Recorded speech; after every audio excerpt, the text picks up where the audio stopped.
ایک آیت نازل کر دی، الرجال قوامون علی النساء، مرد عورتوں پر حاکم ہیں.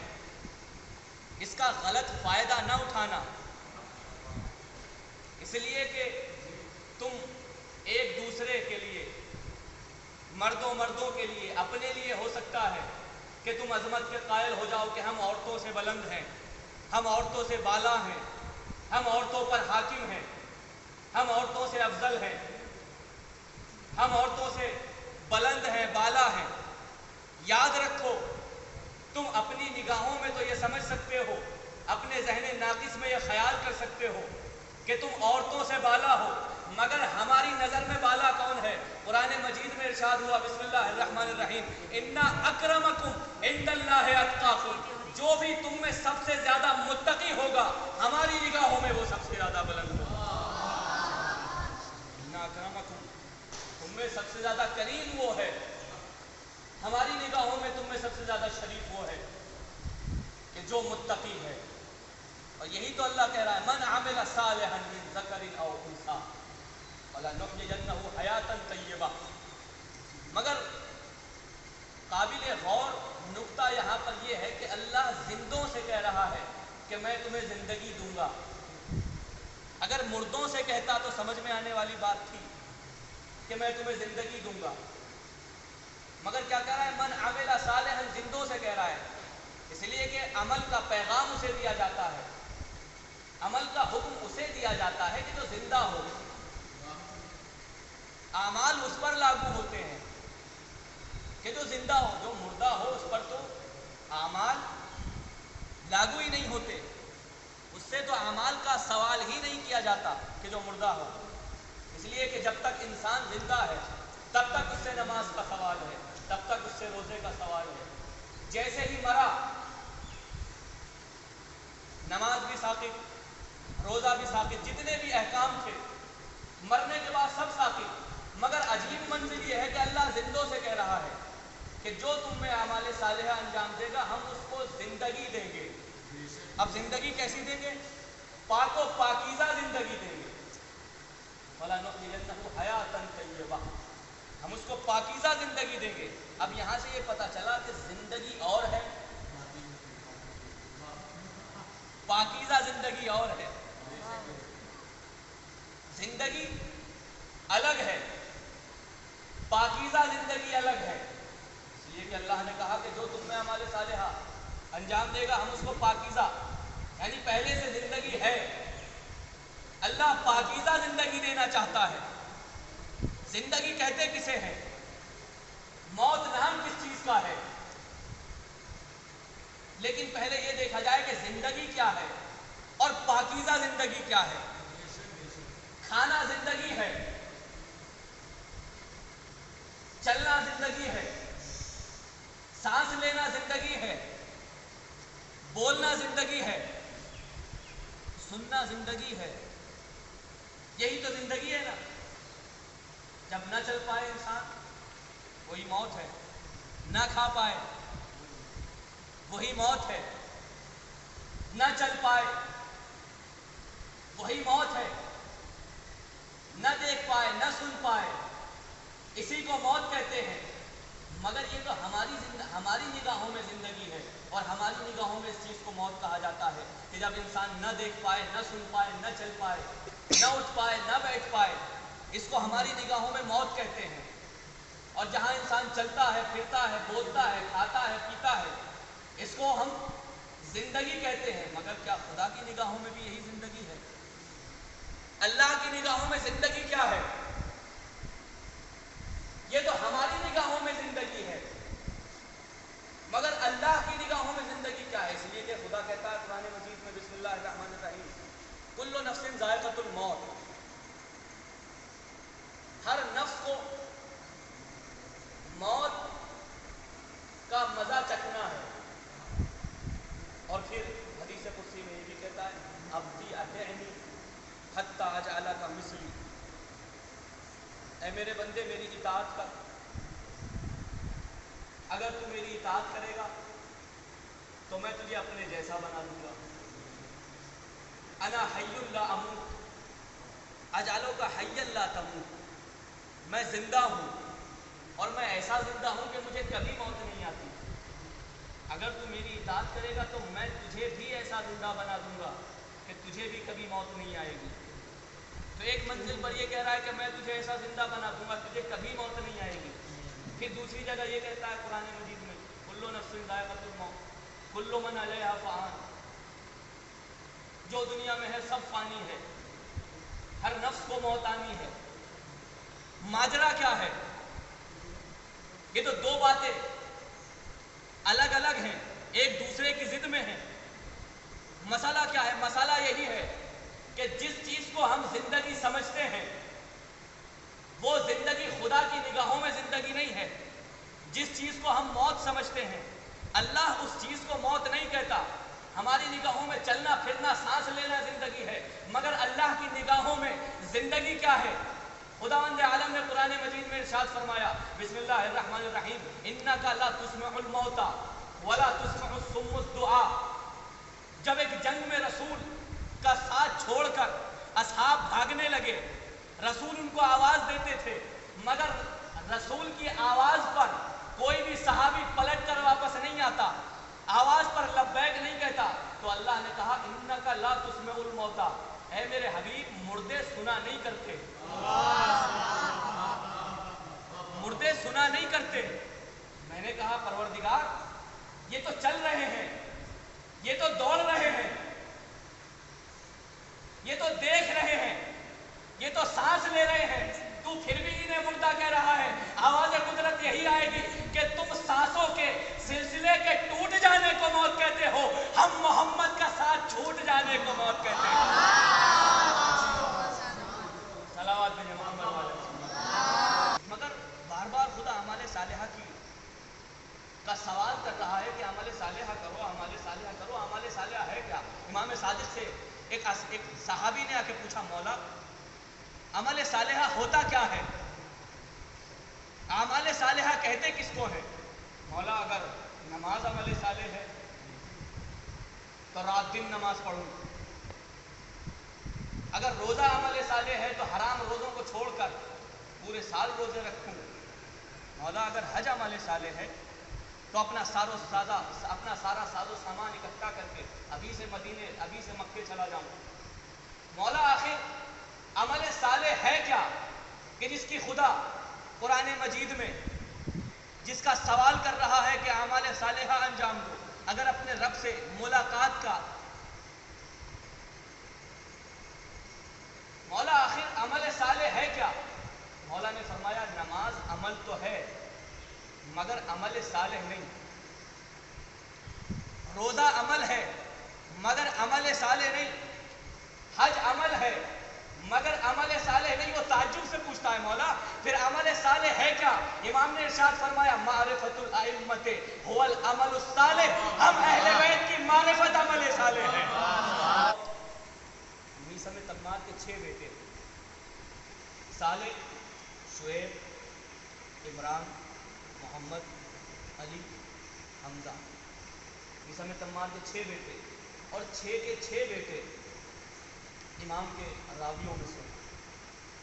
جس طرح سے میثم تمار نے ولایت علی کو دل میں بسایا اسی کے نقش قدم پر میثم تمار کے بیٹے چلتے ہوئے اماموں کی محبت کو دلوں میں بسائے ہوئے اس دنیا کا سفر کرتے رہے۔ اور مولا امام علی اور میثم تمار واقعہ آپ کا سنا ہوا ہے، گزر رہے تھے راستے سے، ایک چھوٹے پودے کی طرف اشارہ کر کے مولا نے کہا میثم تمہیں اس درخت پر پھانسی دی جائے گی، اب اگر کوئی میرے جیسا ہوتا تو فوراً اس کو اکھاڑ دیتا، نہ رہے گا بانس فوراً اکھاڑ دیتا، مگر جناب میثم نے کیا کیا؟ جیسے ہی سنا تو مجھے اس درخت پر پھانسی دی جائے گی اور تمہاری زبان کو کاٹ دیا جائے گا، تمہارے منہ پر لگام لگا دی جائے گی، ہماری محبت میں تمہیں قتل کیا جائے گا، تو میثم نے پوچھا مولا یہ سب میرے ساتھ ہوگا، اتنا سب کچھ بے سلامت دینی، میرا دین تو سلامت رہے گا، کہا ہاں تمہیں ایک فاجرہ عورت کے بیٹے کے دربار میں بلایا جائے گا اور تم سے کہا جائے گا کہ علی سے بیزاری کرو۔ میثم نے کہا آقا میں اور آپ سے بیزاری؟ فوراً مولا نے ایک جملہ کہا اذن واللہ انت معی بدرجتی۔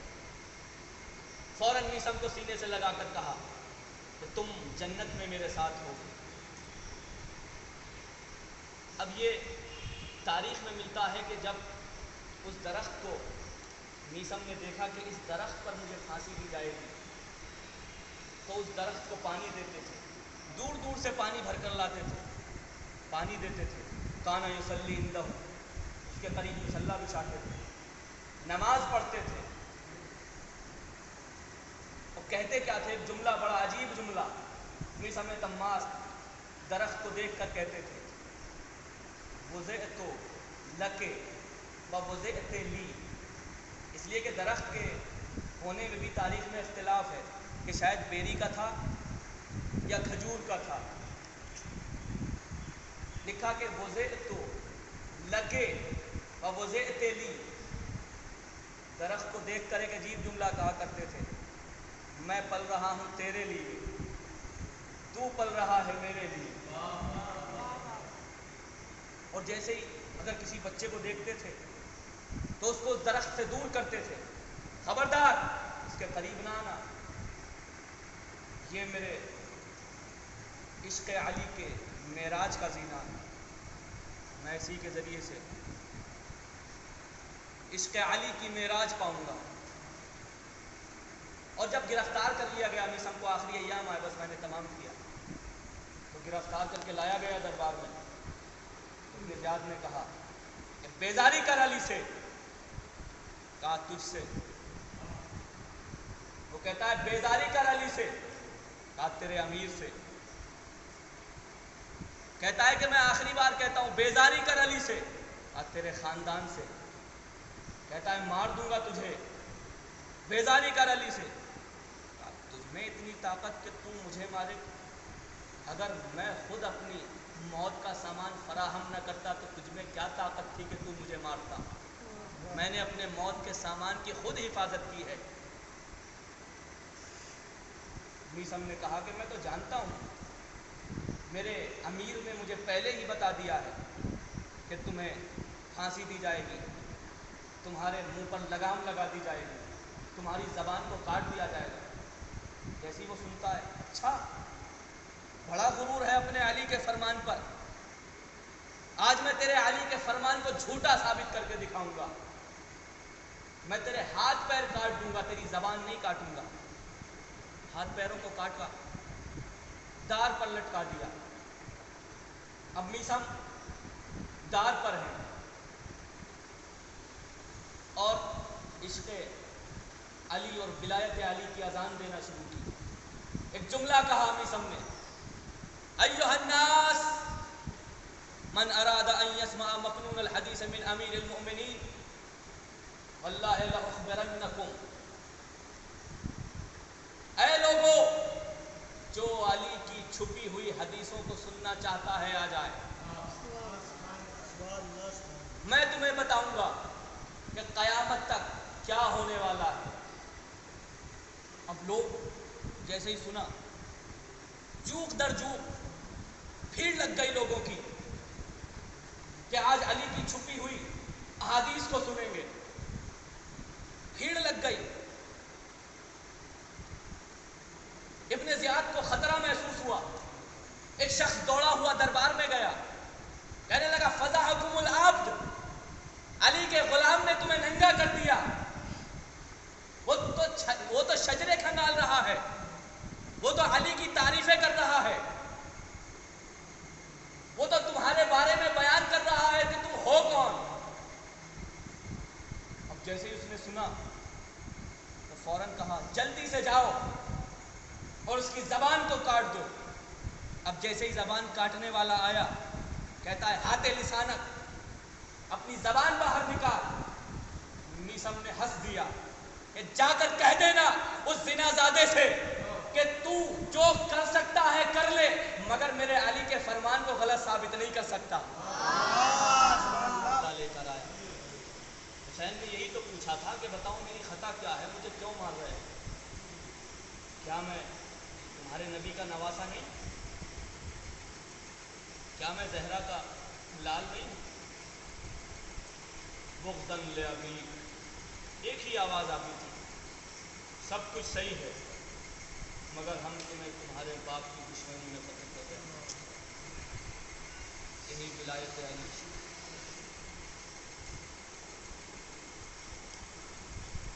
کربلا میں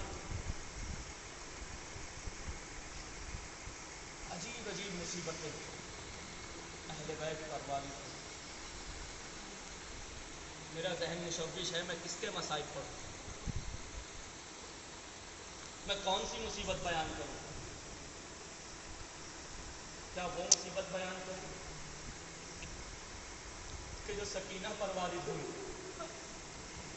سکینہ کے دامن میں آگ لگی ہوئی ہے، سکینہ اس خیمے سے اس خیمے میں جاتی ہے، کبھی اس خیمے سے اس خیمے میں آتی ہے، کبھی باہر نکلتی ہے، کبھی دوڑتی ہے، اور جب باہر نکلتی ہے تو کوئی تماچے مارتا ہے، کوئی تازیانے مارتا ہے۔ میں کون سی مصیبت کو بیان کروں؟ میں سید سجاد کی مصیبت کو بیان کروں کہ جس کو زینب نے اپنی پشت پر لادا، اور لادنے کے بعد ایک خیمے سے دوسرے خیمے، یہ خیمہ جل جاتا ہے تو اس خیمے سے دوسرے خیمے میں جاتی ہے۔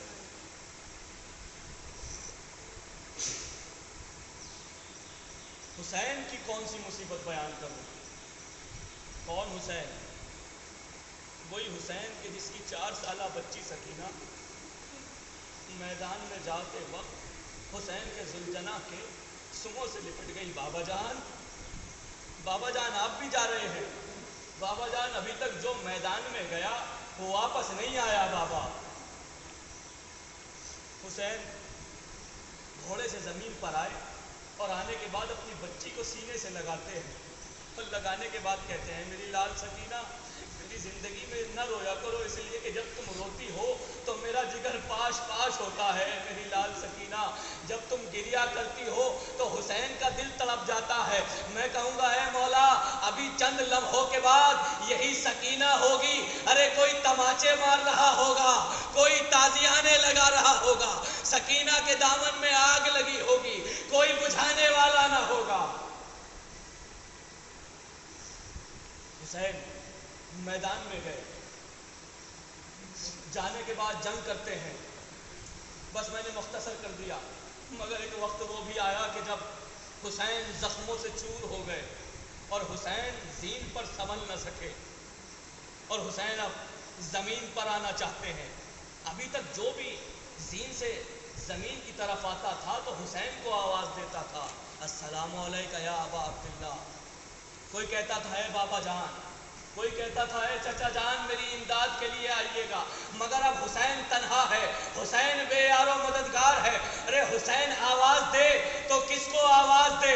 ارے حسین نے اللہ جانے اپنی ماں کو آواز دی ہوگی، اے اماں۔ ارے حسین زین سے زمین کی طرف آ رہا ہے، شاید زہرا نے آواز دی ہوگی، آجا میرے حسین آجا، میں نے تیرا مقتل اپنے بالوں سے صاف۔ اللہ لعنت